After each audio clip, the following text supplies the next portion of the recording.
Hey DM, hey Kiwi.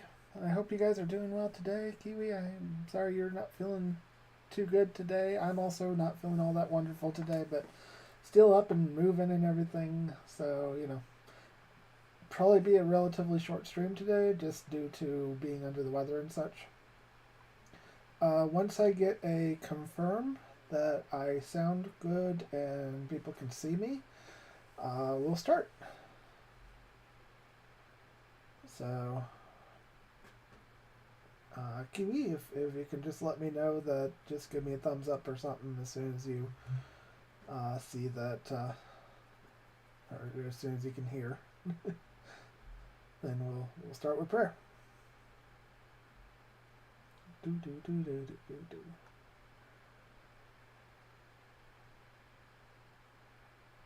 All messages yep, thank you.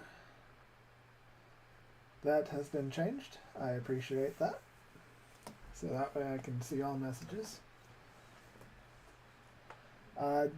Is sound coming through, Kiwi?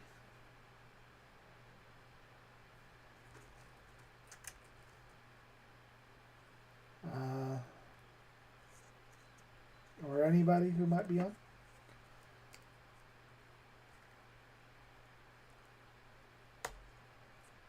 Testing. 1, 2. Hello. Hello, hello, hello. No music. I don't have any music up today. I'd have to find it, and I didn't find it. All right. Anyway, we're going to start with prayer. Father in heaven, I come to you today, and I just thank you for this day.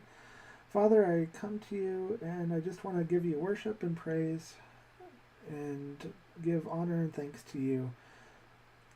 As it states in the scriptures, the heaven declares the glory of God, and his handiwork. I just thank you for this stream today. Thank you I pray that Kiwi will also feel better. I thank you for everything, and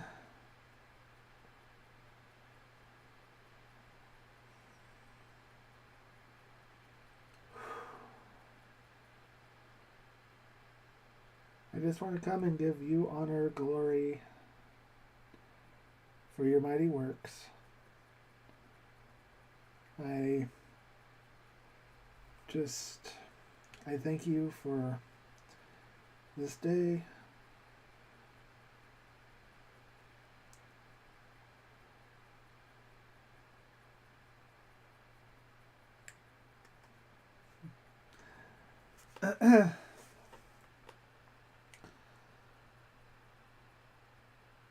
Thank you for the food that we've enjoyed.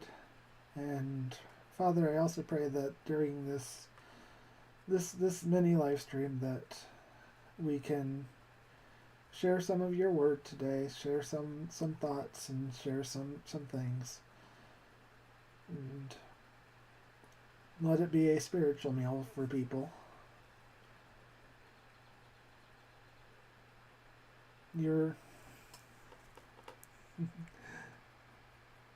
Let your will be done here on earth as it is in heaven. I just thank you for this time that we have here together. And I do pray that somebody out there, maybe something that I says, will plant a seed for them, and let wisdom be given out, and let my words flow, not of my words, but of yours. And I thank you for all that you've done for us. In the name of Yeshua Messiah, I pray, Amen. Okay. Working on getting better at prayers, so. Alright, so, I have been absolutely in a whirlwind. You're about 4 minutes behind. Okay, I'll feel good. I can wait a little bit for you, and allow you to catch up. But so I'll feel good. Go ahead and take a chance to get ahead.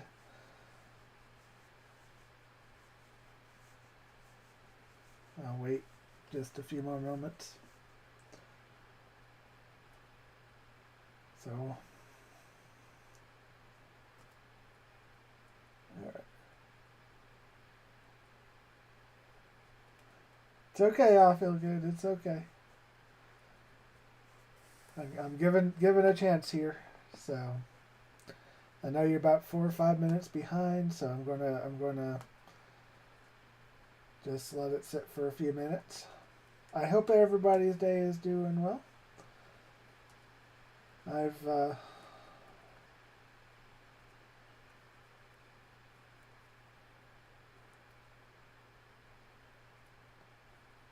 okay. So about another minute and a half, and I'll be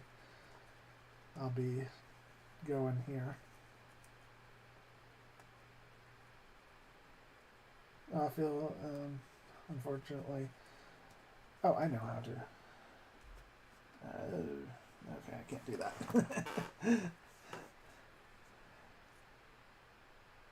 All right, so we're going to go ahead and get started. Gave I Feel Good a chance to listen a little bit here.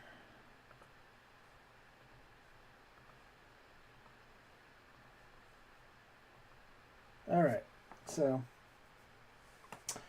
yeah, me and Kiwi both are feeling a little bit underneath the weather. I guess that's going.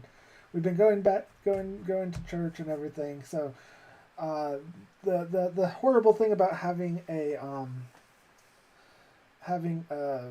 immune system that's deficient, a compromised immune system, is that you tend to get sick a lot when you're around people. So surprise, surprise, as we're around people, we get sick. So anyway, that happens, and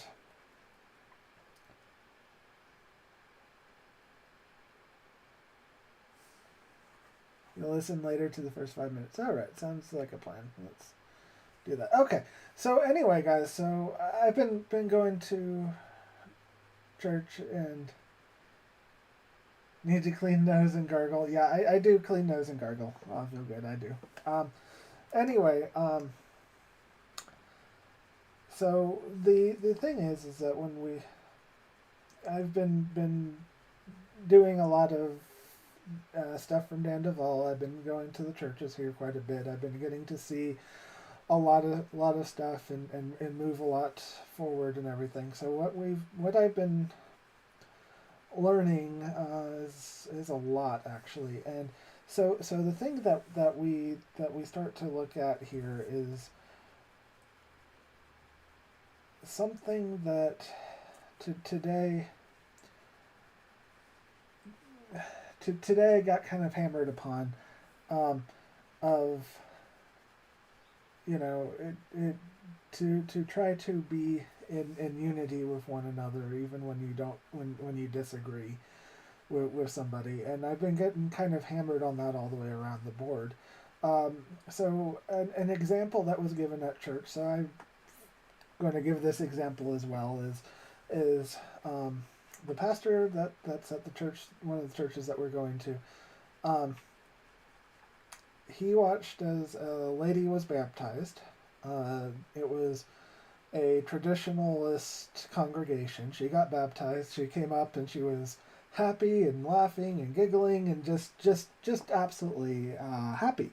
And what ended up happening with that is, because it was such a staunch church that believed that stoic and everything like that they kind of gave her the we're not comfortable with this, so therefore we believe that you have a spirit on you and this, that, and the other. And what it took was somebody's joy of being baptized and legitimately just hammered them, and to the point of, they shortly after left the church, and kind of left religion, because it's like, well, this is how it made me feel, and they're telling me that I'm bad and I'm evil and I have a spirit on me, then maybe this is not for me, type of thing. And this is something that I think that happens a lot in churches, where we and just in general as well, that we hammer people because we don't have an understanding of what is going on, and so it goes against our thought points. And when you go against the thought points, what ends up happening with this is, oh, it must be sin, it must be of the devil, it must be this, that, and the other. And we see this all the time when we sit and we look and we judge something that isn't either sin or even wrong, and because it doesn't meet our qualifications of what is correct, we end up absolutely hammering people all the time. And I'm just going to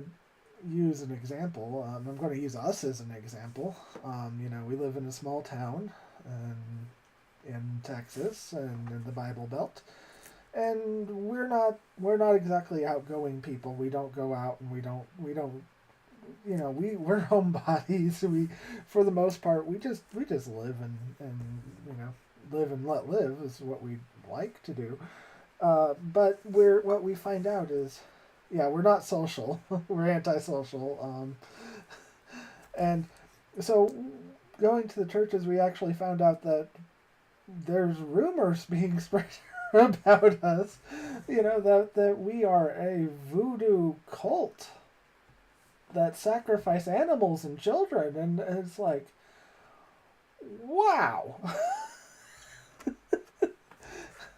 We've talked to maybe 20 people in town that we've actively talked to, and we've been labeled as a voodoo cult that sacrifices animals. And it's like, wow, how did this come to be? Bored people need attention, yeah. And so it's just one of those, it's like, we live in a quote-unquote Christian town, and I can honestly say, we've had more vandals, angry people that have thrown rocks and beer bottles at our house, everything. And it's like, we've never done anything to any of these people. In fact, we've gone out of our way to not do anything to people. And in fact, we've even gone out of our way not to file trespassing charges and stuff. But the thing of it is it's like, wow. So we live in a small Christian town, and it's like we are now voodoo animal sacrifice people, and it's just one of those. It's like, get to tell the pastors, no, we don't sacrifice animals. We don't practice voodoo or anything of the such. In fact, probably some of the farthest from it. And we live in a town that's supposed to, by polling standpoint, is 100% Christian. And we've never had a Christian group or organization or anything other than the Mormons actually come over and even talk to us, much less anything else. And we've decided that we kind of have to go to the churches to let people get to know us. But the thing of it is that if you're living a Christian life, one of the things is that is taught so much is not to let your words be clean. Let your stuff be and if you believe that there's something going on, to approach the person and see if there is something going on and see if you can do it. And anyway, can't judge the whole town either by what a few people do. I would agree with that. All feel good. However, when you look at it and it's like you just you keep finding more and more and more. It's one of those. It's easy to actually slip in and say, well, the entire town, because yeah, I mean, like legitimately, it is running rampant through the entirety of the school that we are sacrificing children to to some voodoo cult god, and that's not being hyperbole. That's legitimately that's what is being spread. In fact, quite a few even the churches that we went to, it's like we talked to them and it's like we're considered the absolute evil people. Never had a conversation with them ever. So it's really hard to just sit there and say, well, you can't judge the entire town because yeah.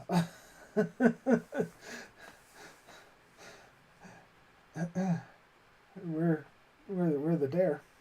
Oh, this was told to us by the pastor of one of the churches that we go to.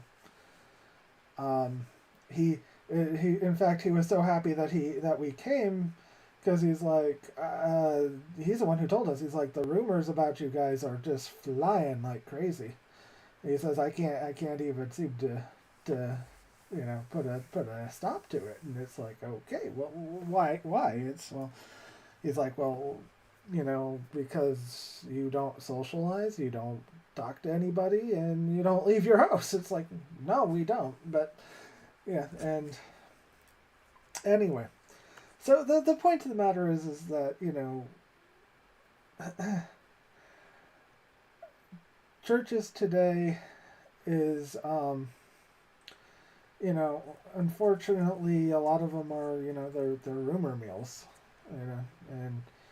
and this isn't to try to shame anybody. This is just kind of the factual. Just going there, it's like unbelievable the amount of rumors that we heard just by going and sitting down and one of the things. It's like, good grief, okay. So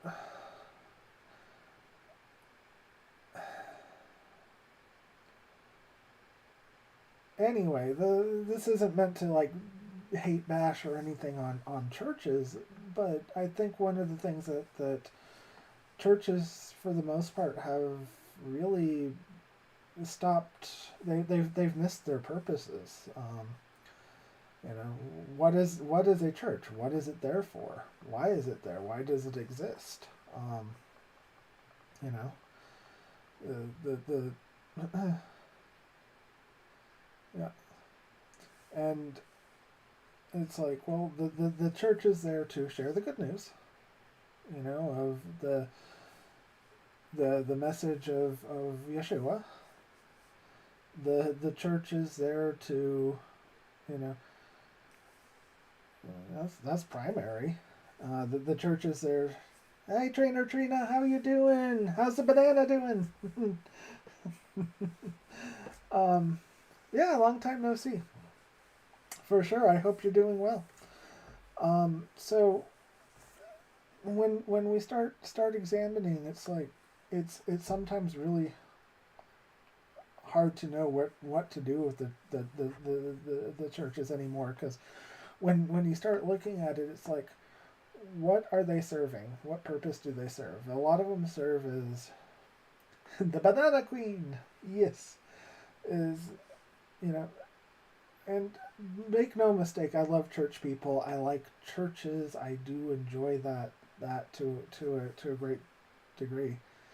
Yeah, same here. Love it. Put a cross and a verse in the yard.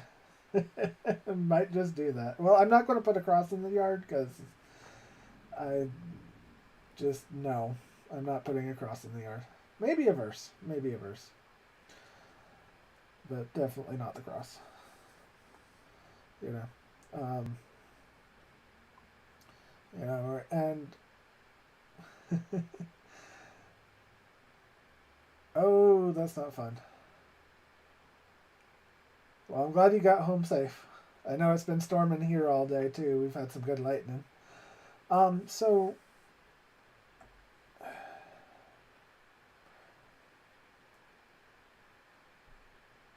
and I think I got a little bit distracted. Anyway, distracted. Ah, I understand now. Distracted. Yeah, storming since 2 a.m. So anyway,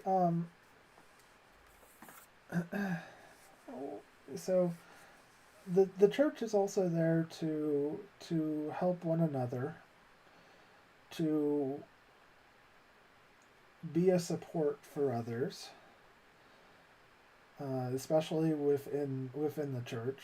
And when you start looking around at the churches, oftentimes you find so much disunity between the churches. It's pretty amazing actually to see.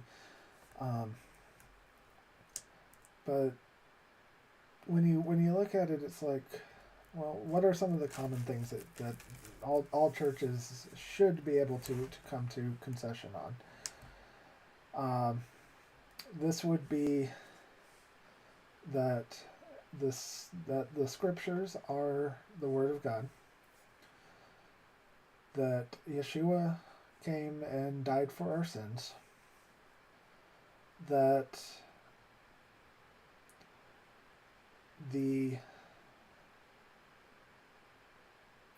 that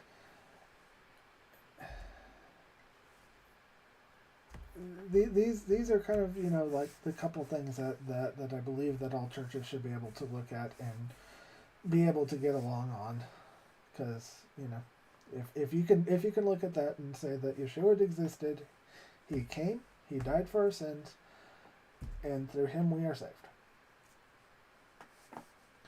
Everything else is kind of some fluff, and let's just face it.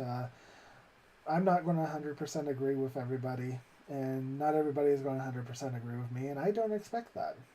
I believe that everybody should be able to if you read a piece of scriptures and it means something else to you other than what it means to me, okay, awesome. Why? Because it states that, let's see. I am going to find the proper verse here, because I can do that.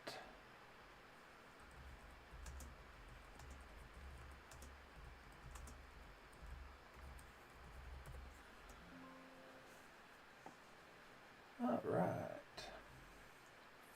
Amen.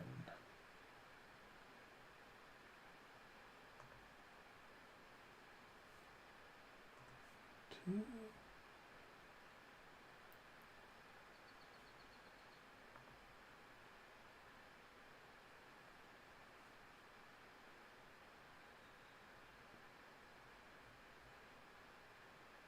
All right. Hold on.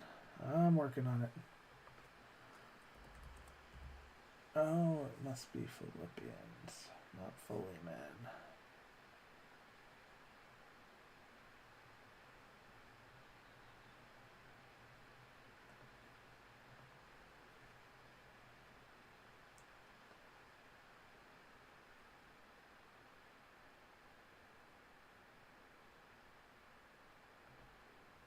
All right, so Philemon 2:12.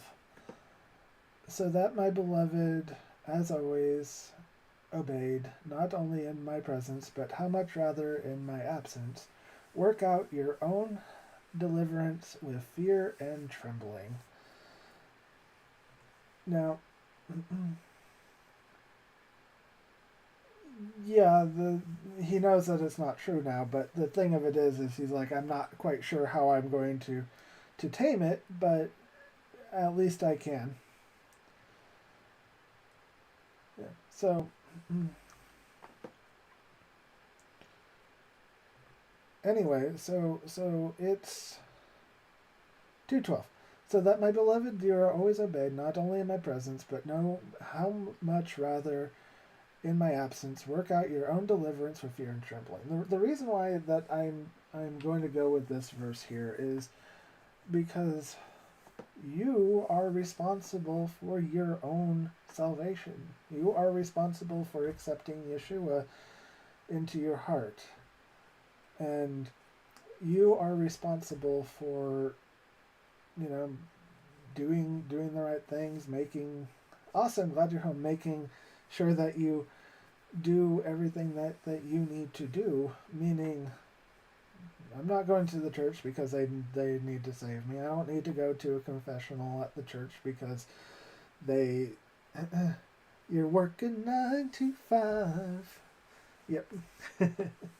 And so what ends up happening with this though is that so often, you know, we've conflated salvation into a gift into a list of rules of thou shalt and thou shalt not, and we make a list. It's not saying that you know, to sin, and you know, I believe that there are things that are definitely considered sin.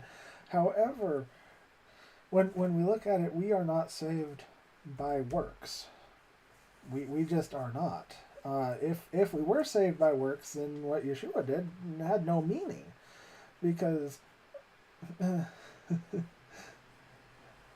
because what ends up happening with this is, you know, he came and died for our sins because there was no works that we could do to get us out of the iniquity that we were born into. Plain and simple. We were born into iniquity, so therefore we are born into iniquity. We are born sinners. You could be perfect the rest of your life, but the point of the matter is that you were born into iniquity. You were born sinners. So therefore, you needed to have. You missed the game so bad. I hear you. I hear you, Trainer Trina. No. Maybe we'll revamp that at some point. But anyway, so what ends up happening with this is that with the sin that we were born into, we needed to be redeemed. We needed to have some way of becoming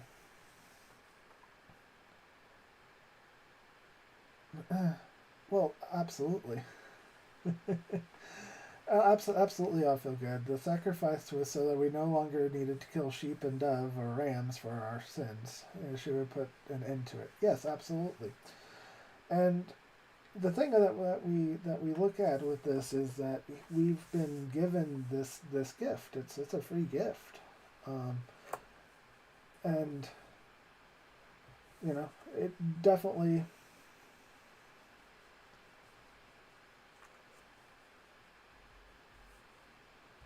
The 10 C's, not one jot or tittle done away with. Well, so the 10 Commandments, I believe, is what you're referring to. So the 10 Commandments are you know, are probably the most important. Everything else is underneath the law of Moses. I am no longer under the law of Moses. I hate to say this to anybody, but I'm not saved by the law of Moses. The law of Moses, all that did was give people who were slaves a law to follow. The 10 Commandments were far different, but the law of Moses was designed, you know, a lot of it was designed for how priests should do things, how farmers should do things, how, you know, how your everything is going. But the reality is the law of Moses was a failed thing. It completely failed. And we can't be saved underneath the law of Moses. The 10 Commandments is a wonderful place to get right and say, what is there here?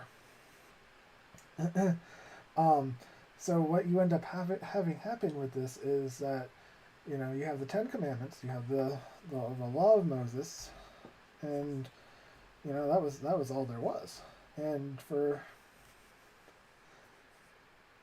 there's a difference between the Ten Commandments and the law of Moses. The Ten Commandments written exactly. The Ten Commandments was written into stone by Yahweh, um, and when you look at it, what did Yeshua say?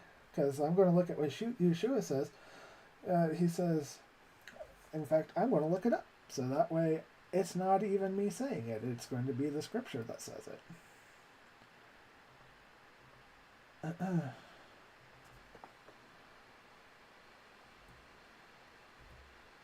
Let's see, what am I putting in here?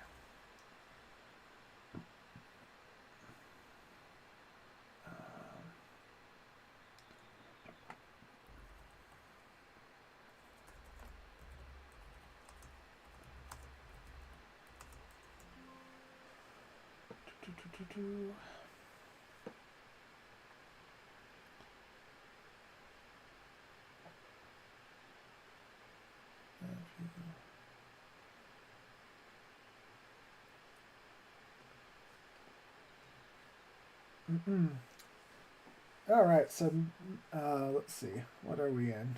We're in Mark 12:28. And one of the scribes came, and having heard them reasoning together, and perceiving that he had... Actually, I'm going to change this to the scriptures. Hold on 1 second.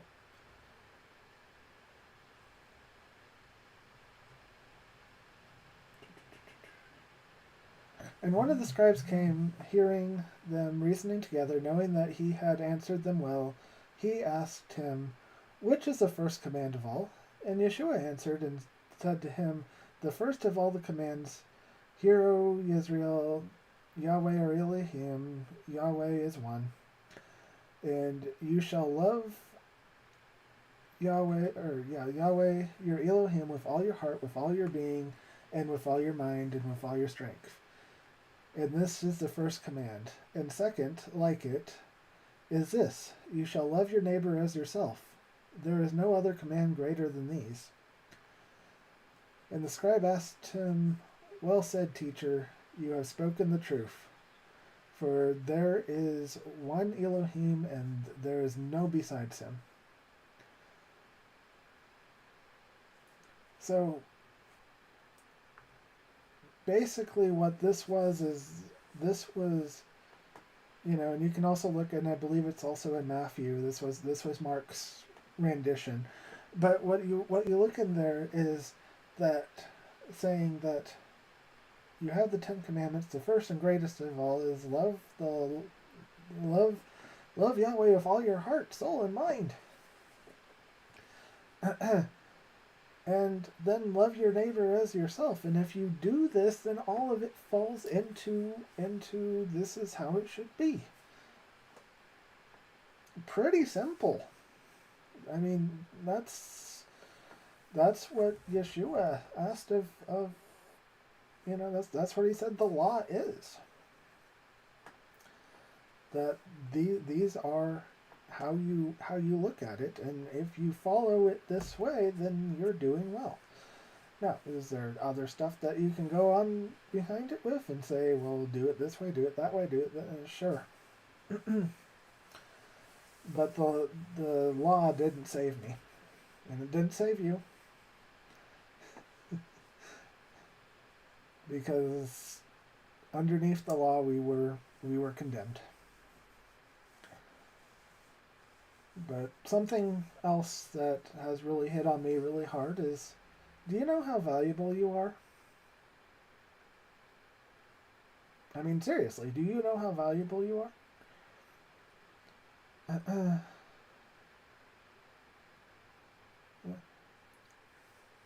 You are valuable enough that the Son of God died for you. I mean, seriously, he died for you.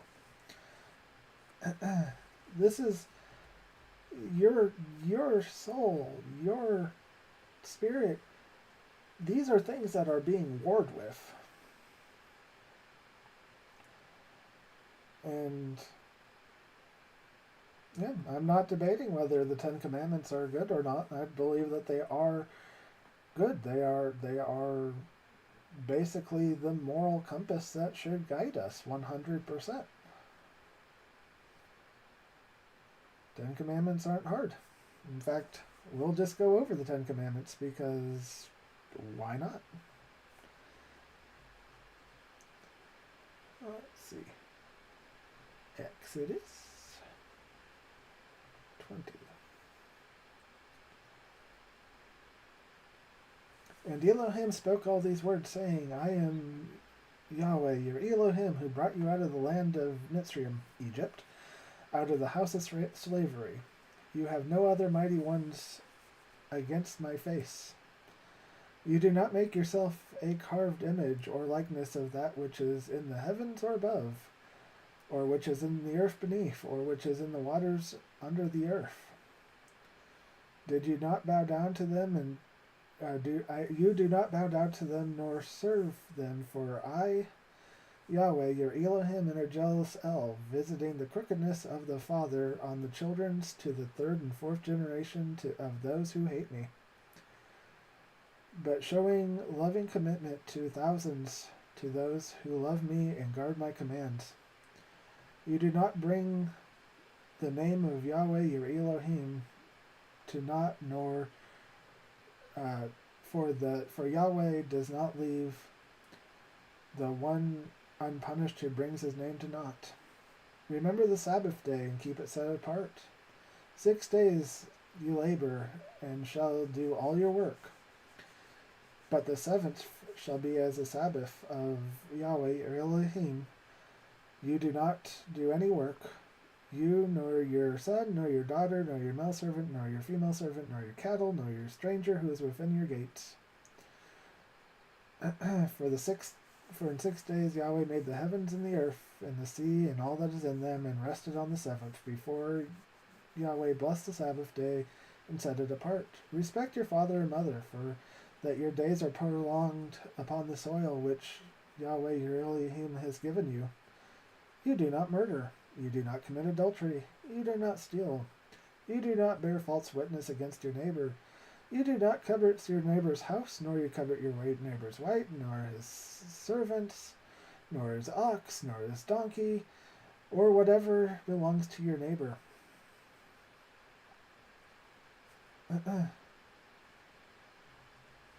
That's it. They're pretty simple.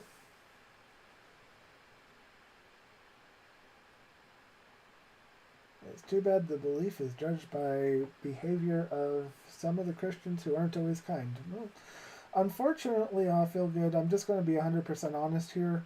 Most of the people that I know who have left the churches and don't want anything to do with them is because the churches have really been just horrible to them. I mean, just plain out and simple. They've had bad things done towards them. Aloha, my friend! I hope you're doing well as well. Smashing the like, thank you. I appreciate that, Hawaii 5-0, and I hope you have a wonderful day. Good seeing you, my friend. Aloha. And mahalo. Let's see. Revelation 22:14. Blessed are those doing his commands, so the authority to be theirs unto the tree of life and enter through the gates of the city. Absolutely, I'm not disagreeing. And I read the commandments. They're pretty simple. I mean, just to be honest, and once again, it's love the Lord thy God with all your heart, soul, and mind. Likewise, love your neighbor as yourself. By doing these, you've done all the commandments. Pretty simple. But once again, I'm not saved because I'm doing everything perfectly, because let's just face it, nobody is. And I'm not saved because I go to a church. I'm not saved because of a pastor that is standing there and preaching. I'm not saved because of anything that anybody's done other than Yeshua coming and giving his life for us. I mean, let's just be real. He came, he gave his life for us, so that way we could have eternal life. And now we can go and we can look at it, and we're gonna visit real quick another one.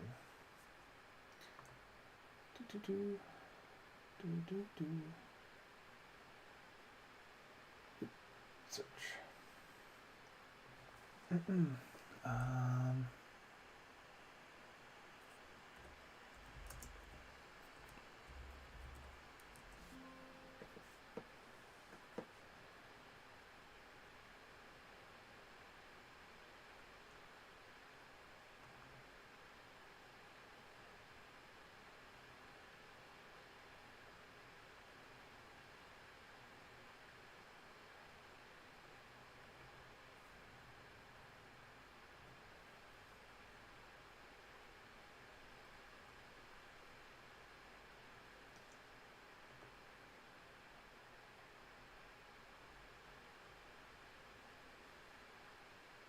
So, we're going to talk about the parable of the 10 talents.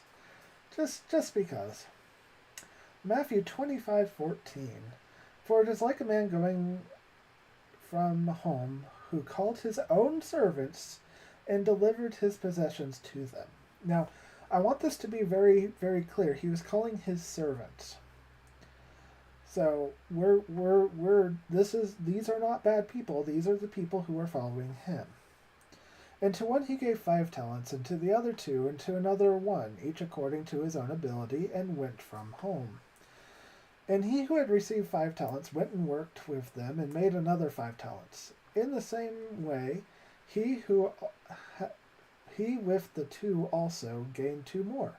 But he who had received 1 talent went away and dug a hole in the ground, and hid the silver of his master.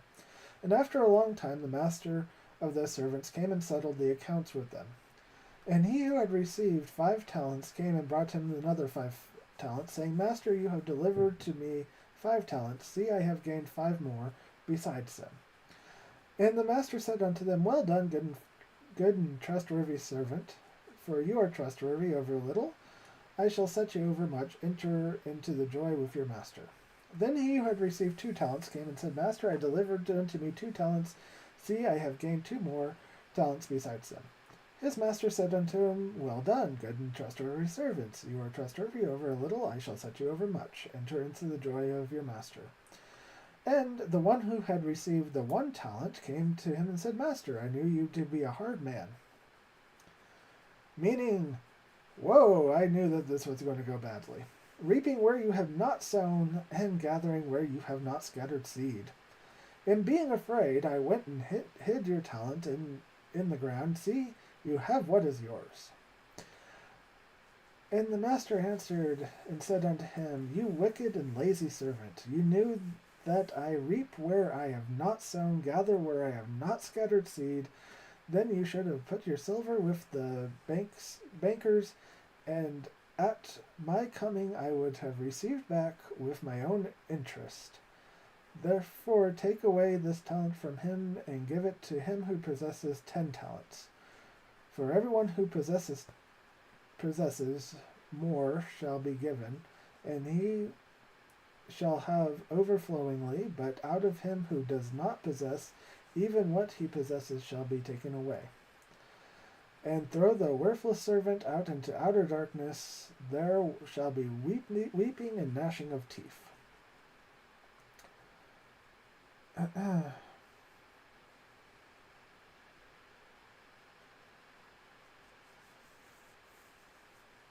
So anyway, what we are talking about with the 10 talents, okay? The 10 talents, what you end up having happen here is you have the servants. You have people that were called. You had ones that did really exceptionally well, and you had one that didn't do well. And he was thrown out into the outer darkness. Now, a lot of people will look at this and say, well, he's gone to hell. And the answer is no. He didn't go to hell. He went into outer darkness. Basically, when somebody looks and says, well, I just want to be the doorkeeper at heaven, what you are essentially looking at is the outer darkness. You are looking at the I have done so horrible that I didn't get any rewards. I got absolutely nothing, and I did absolutely terrible with what I was given. So therefore, I get to go out, be out in outer darkness, where there is wailing and gnashing of teeth. Why is there wailing and gnashing of teeth? If you sat down and you realized that you are not getting invited into the inner sanctums and into the banquets and into everything else, and you, because you get to sit outside into the outer darkness, you're going to be wailing and gnashing your teeth, because you're going to be seeing all the things that you have done and you have missed, and the opportunities that you squandered, and the things that you could have been doing. So therefore, yeah, you're going to be sitting there, you're going to be wailing, and you're going to be gnashing your teeth, because you're going to be saying, why didn't I not do it? Especially because, as he put, you could have even given it just to the bankers for an interest, so that way you did something with it. And so what ends up happening with this is that, that's not a, you've lost your salvation. That's not a, you didn't do enough, that's a, well, you didn't do what you were supposed to do. Well, what's the Great Commission? The Great Commission is to share your faith, share your belief. Do the best you can with it. Because not everybody. When you start looking into it, it's like you have different positions that everybody has to fill. Let's just look at Mary and Martha for a moment. You had Martha, busy worker bee running around making sure that everybody was taken care of and everything, and then you had Mary, who was just sitting at the feet of Yeshua, listening and absorbing everything that would be taken in. In this case, who was the one who was admonished, and who was the one who was kind of celebrated? And the answer to that was, well, Mary at the feet. Martha was told, hey, you don't you got me for a short amount of time, so it's okay to sit and learn. Sometimes you got to be busy. But the reality of what we're looking at is that we've all been given stuff to do. It's like, okay, I went through a vision, and I was shown my scroll, and my scroll was one of healing. Well, oh boy, I was not happy with that. But you know what? That's okay. That's fulfilling your scroll, doing what you're supposed to be doing. Part of healing is healing. Feeling better mentally, spiritually, physically, the whole 9 yards. And so we oftentimes forget that it is okay, that sometimes it's okay that you just need to sit and contemplate. Sometimes you just need to heal. Sometimes you need to learn. And then sometimes you got to get out and do some work. It's all meaningful.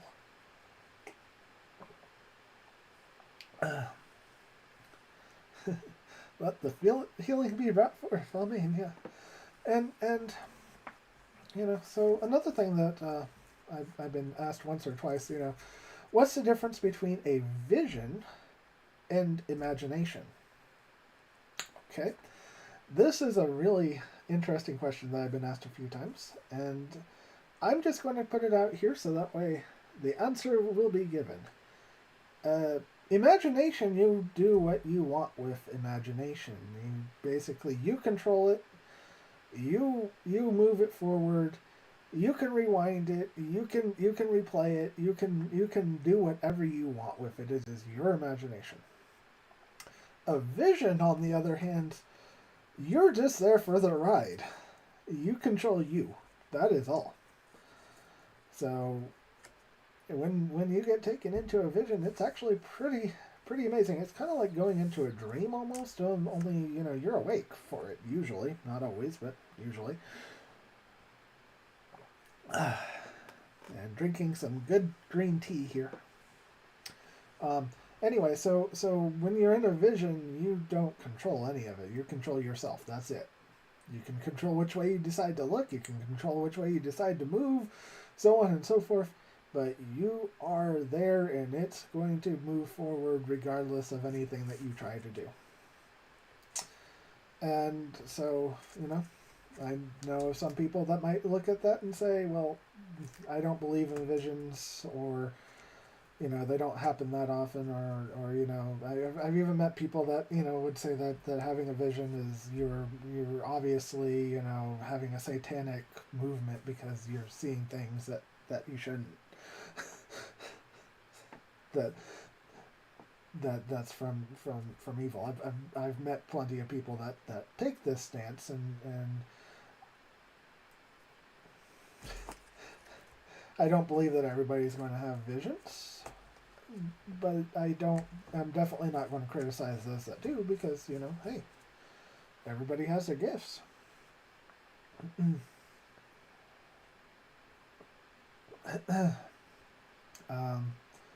I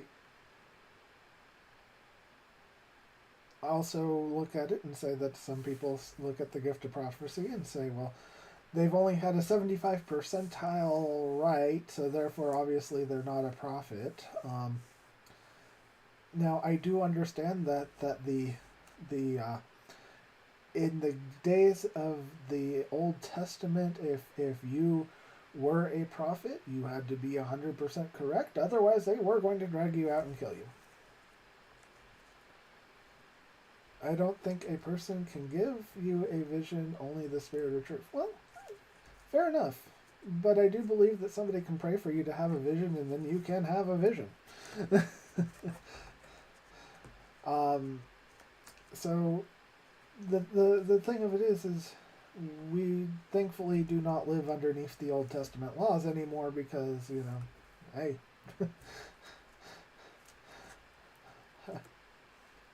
I was only 99.999% right, but I missed something on my final one, so therefore now I get to be killed because, whoopsie. I interpreted one of my dreams as a vision from the Lord when it wasn't.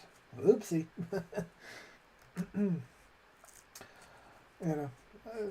Just glad that we live underneath an era of grace, not law. Because the law sucks. just to be 100% honest. 613 Torah laws. I understand that. I'll feel good. I got 10 that I'm going to abide by. Because, yeah. I'm not, once again, I'm not underneath the law anymore. The law was there for a purpose. The purpose was served. It is finished. The law still is there. It still exists. It's not changing. But my relationship with the law does get to change.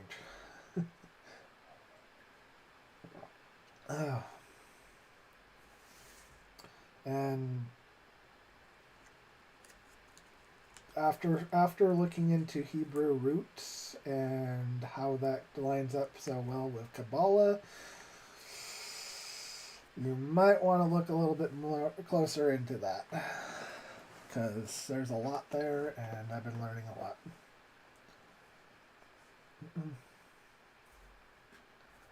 Anyway, I'm not going to go any further into it, but I'm not saved underneath the law, because the law failed. That Moses' law failed.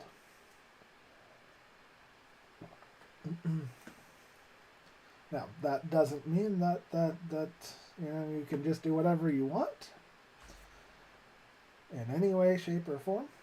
We do have the 10 Commandments. We do have a lot of things that we can look under, and we can say we can use it for learning. We can use it for everything underneath that. That's wonderful. There's a lot of learning to be done there, and a lot of consideration and prayerful things to look at. But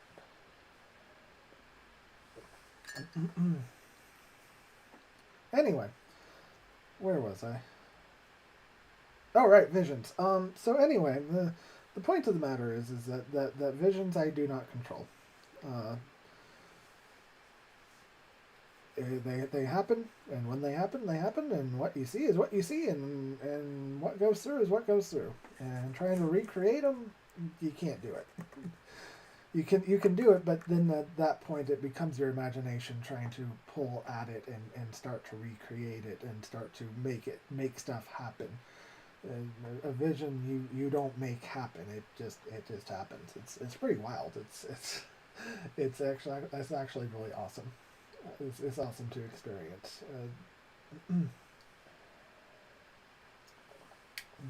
Good green tea.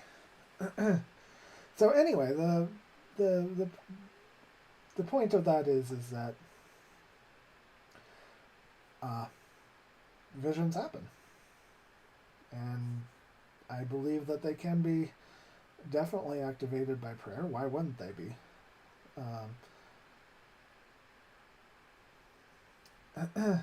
And I know that a lot of churches out there believe that it doesn't happen, and that if you have them, then obviously it's of the devil and bad.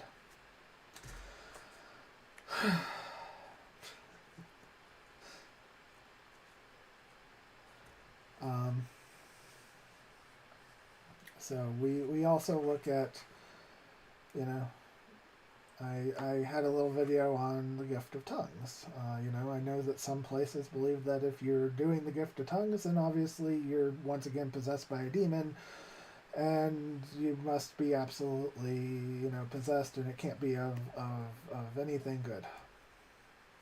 I know some people that if you don't have the gift of tongues, then obviously you've never encountered Yeshua in your life, and that you're obviously not saved.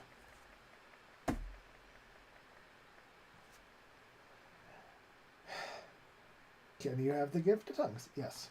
Do I believe in the gift of tongues? Yes. Do I believe that everybody who is going to be saved is going to have the gift of tongues? No.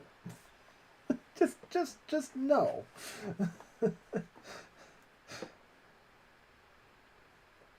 But if you have it, it doesn't mean that you're a better person than somebody who doesn't have it, because not all things were meant for everybody.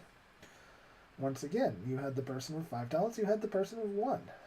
Well, the person with 5 was responsible for a whole lot more. So therefore, if you have some of these gifts, you're responsible for a lot more than others. It's like, okay, we're going to look at Samson for a moment here. Samson was born, and he was given gifts that gifts of strength that were just absolutely unimaginable. I mean, he took and, trigger warning, he took and tore a lion in 2, basically, that attacked him, and then he later went and he ate the honey out of it. He killed 1,000 Philistines with a jawbone of a donkey. I mean, you want to talk about having, supernatural, superhuman strength? Good grief.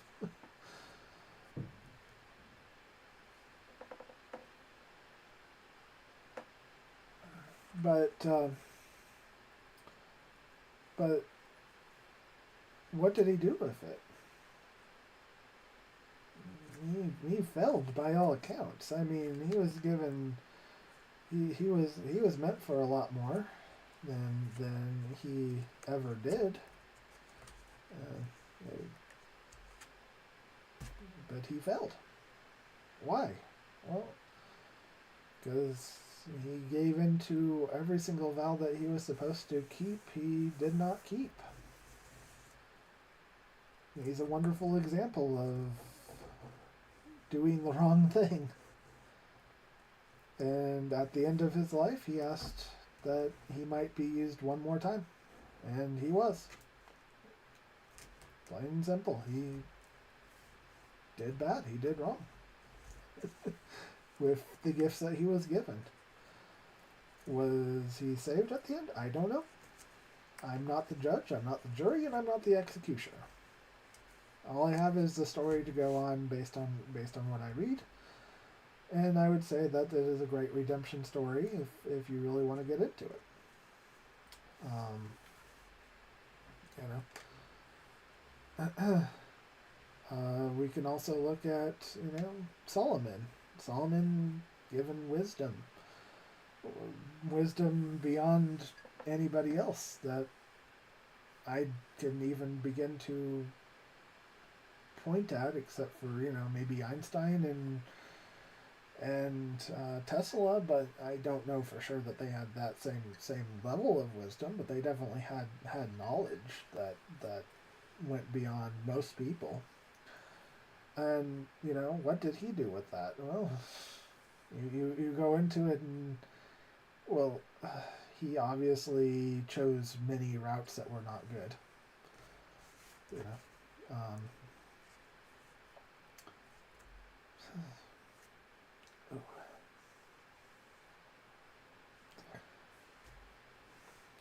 But the point of the matter is I was also asked a few weeks ago, I compared something to David, and I was asked, are you saying that you're as good, if not better, than David, King David, the man after God's own heart? My immediate response was no. But now I've had some time to reflect upon that. And all I can say is that I'm not underneath the law that David was under. I still have the Ten Commandments, make no mistakes, and there is moral right and wrong. These matter. But I definitely didn't steal the wife of a friend and captain of the guard and then have him put to death in a most cruel way imaginable, throwing him out into the front lines to die. I definitely didn't do that. To my knowledge, I haven't had anybody killed, which or murdered in this case.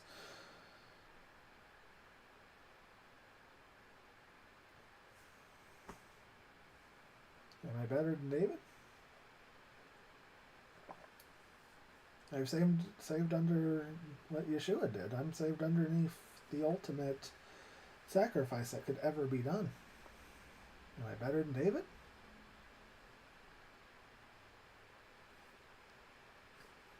I mean, at least as good. And is it fair to compare myself to David? No. Is it fair to compare myself to anybody? Actually, no. Why is this? Because everybody is different. Everybody was born for a different thing. Everybody was born for, to do what they need to do.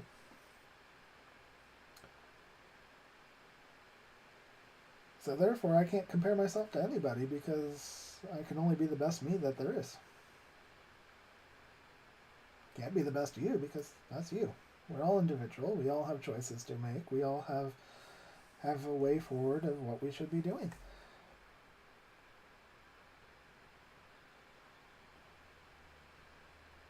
Once again, work out your own salvation with fear and trembling. I'm not responsible for anybody but me. I'm responsible for what I do with what I'm given. So the thing that I can guarantee you people absolutely hate in the house is it's the right thing to do. Well, what is the right thing to do?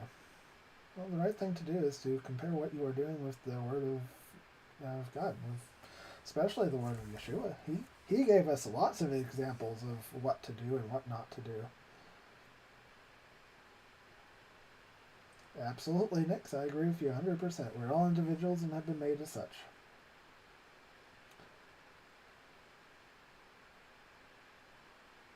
So, if I look and I see something that is obviously going on that is definitely causing issues, is that my responsibility? Absolutely. I mean, obviously you've been put here for something. On the same token, if I look and I say, I think something's happening, so therefore I must insert myself in order to deal with it.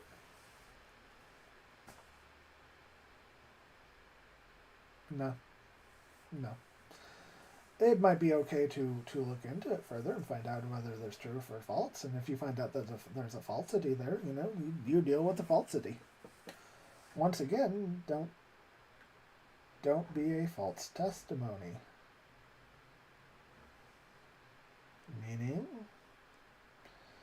a lot of times it gets conflated to thou shalt not lie, but we can look and we can find oftentimes in Scripture where people who lied were held up in great esteem. Why? Well, look at the lady in Jericho that saved the spies. She lied to save them, and she was spared. Her and her family. Okay, so obviously that was protecting somebody who was there and everything. So we can go through and we can find all sorts of little examples of these things. So it's not so much do not lie, it's more of don't bear false witness. But what is false witness? False testimony. What is false testimony? Me making something up to either get ahead of somebody else, to purposely hurt somebody else, or to falsify court documents.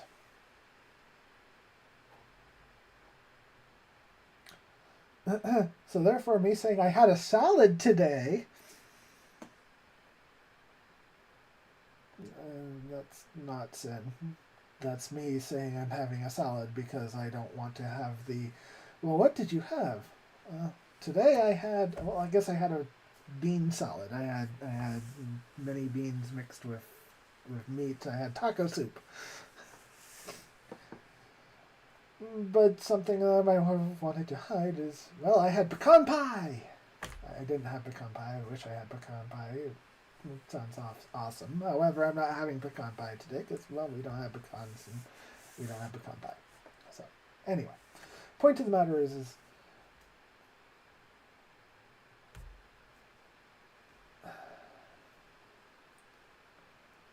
bearing false witness. Once again, we look at it and we can go and we could dissect every single law of the Ten Commandments, and we might find that it's a little bit different than what we've been taught, but anyway, neither here nor there. I know like I said, I'm not really all that feeling wonderful today, but does anybody have any questions?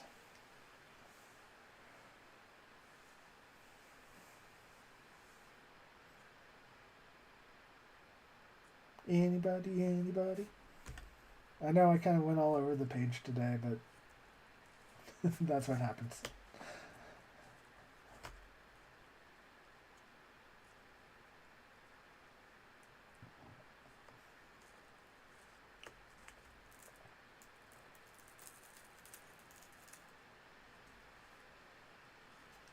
All right.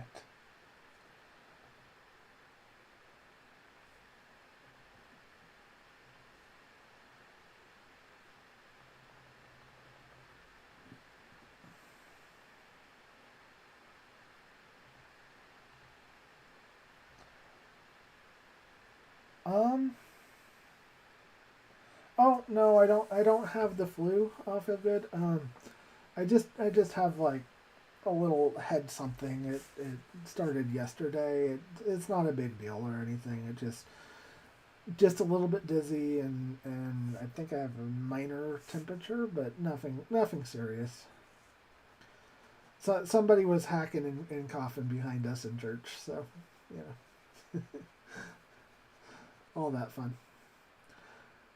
Do I have any questions for you guys? Did I make sense at all today? I guess would be my one big question. I hope I did. I know I got a little bit scattered, and I know that sometimes I go down rabbit trails pretty easily to move off of, topics and everything. It happens, so I accept it. If I made sense, wonderful. I'm glad I did all right. Oh.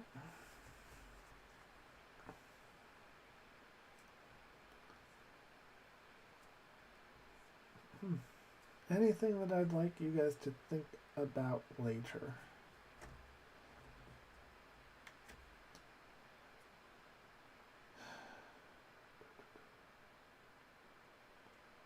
All right. I'll think about that next. What is the one message I'd like to convey?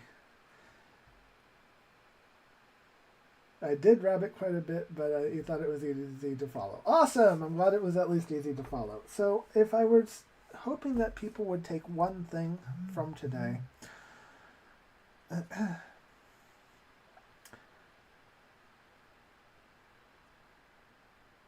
is that I would hope that people would be able to look at what is happening in the world. Well, actually, let me rephrase that. Hold on. Actually, let me write this down a little bit so that way I get to see what I'm working with here.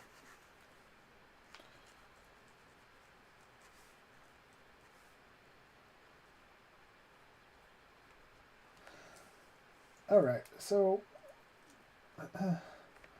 the one thing that I'd actually like people to take is that regardless of whether you follow the Old Testament laws, regardless of whether you follow a Baptist church, a Catholic church, a Mormon church, a Lutheran church, a Seventh-day Adventist church, no church,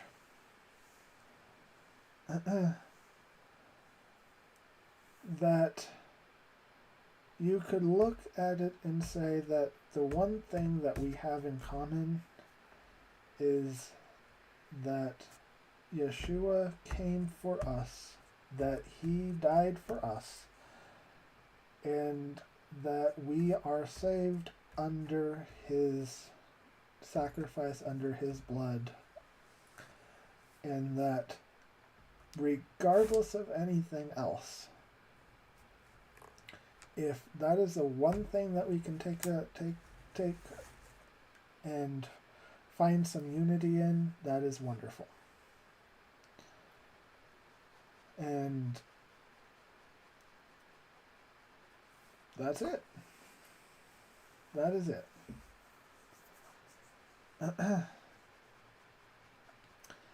And that maybe while we do not have to do what they are doing,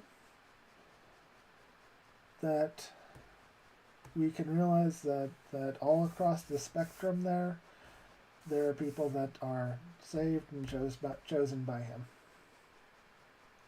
Regardless of what my brilliance, what my understanding, and what my beliefs are, that there is unity in Yeshua.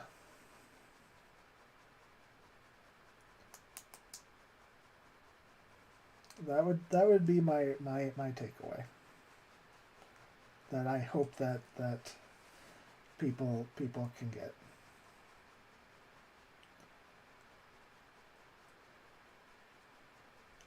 So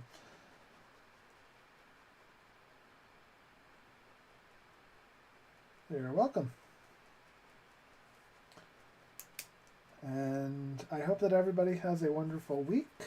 And I'm hoping to be streaming next week, and I'm hoping that sometime this week I will be able to have some time to sit down and put together stuff better. But I did promise that I was going to be on today, and even regardless of whether I felt good or felt bad or whatever, it's like, okay, let's just do it. So we'll see if we can bring a better honing in on everything. Oh yeah. Thank you all. I feel good. I appreciate the prayers, and I do believe that we will be getting better soon. It's just a little thing. It's not even stopping me from doing anything, but it's definitely been not so much fun. You're welcome, Kiwi.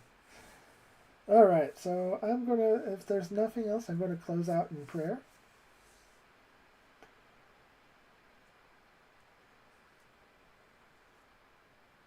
I'll give a few moments for anybody to.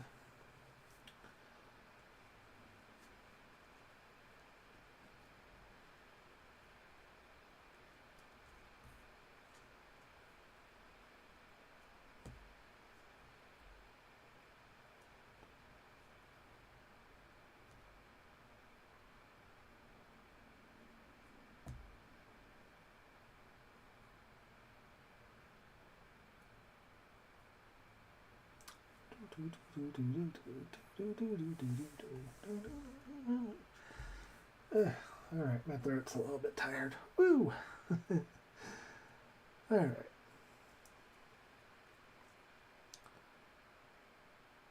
All right. So I'm gonna go into prayer.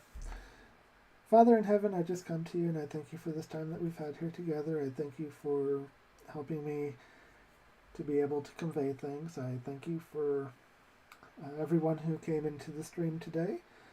I just pray for everybody's good health and you continuing to show your work in their lives.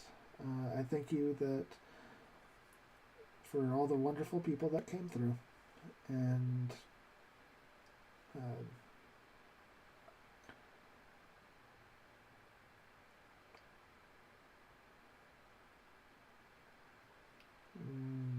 just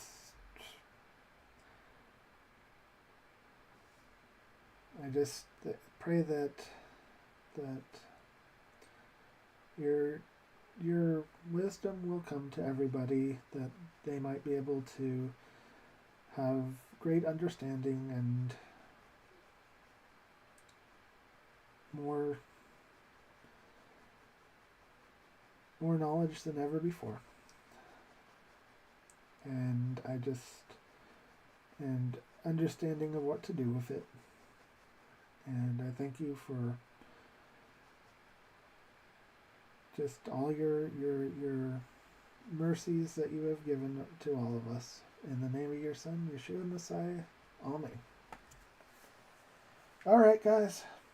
I'm going to call it good. My throat's hoarse, but I'll talk to you all later, and I will be putting up more stuff on the membership sides. I just haven't done it yet because I have been so busy, and combination of that and many sicknesses and everything else. So there's more coming, a lot more. Appreciate you all, and have a wonderful day.